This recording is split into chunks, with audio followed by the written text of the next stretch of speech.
Hey guys, Rob here from Howcast Gaming, bringing you our review of id Software's new first-person shooter, Rage, for the Xbox 360, PS3, and PC.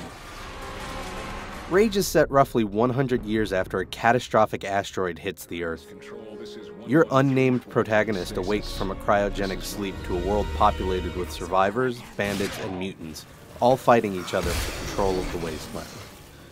It is refreshing to see that id didn't go with the familiar nuclear holocaust or zombie approach when creating their apocalypse, and they luckily keep the art and character design just as fresh. The two hub cities and its inhabitants are unique and colorful, avoiding the easy trap of everyone wearing dirty rags in a bleak world.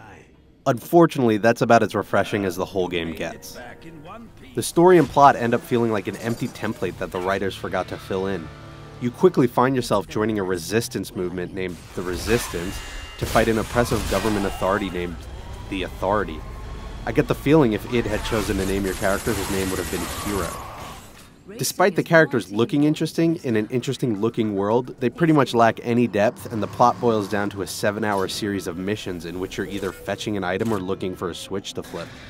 Your character seems entirely willing to abide, despite the fact that he has no investment in this world. You don't even know the Authority yet.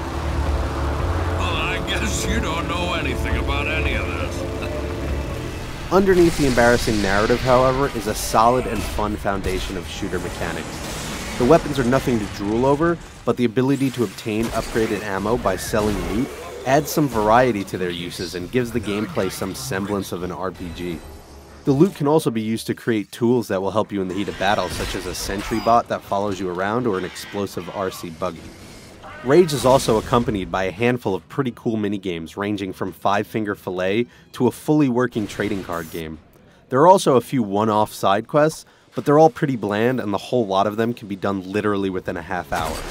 Despite the few additions peppered into the world, the bulk of the game involves accepting quests from a hub city and then trekking off in your buggy to a linear, but often well-designed FPS level. You snake your way through to the end of the level, grab the object or flip the switch, and then shortcut back to the hub city to pick up the next quest. None of it's extraordinary, but none of it's flawed either. The game's multiplayer allows you to take the buggy racing online, and it also offers a handful of co-op missions unrelated to the campaign's plot.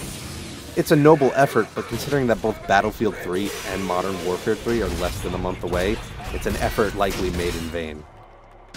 All in all, the game is fun to play for the 7 or 8 hours it lasts, but don't expect the awful story or plot to motivate you to keep going, and definitely don't expect to feel satisfied when you do reach that ending. It's mainly the gameplay that drives the game, and seeing as how the replayability of that in itself is limited, one can't help but wonder if this title is really worth the full price. I give Rage a 3 out of 5. Good work.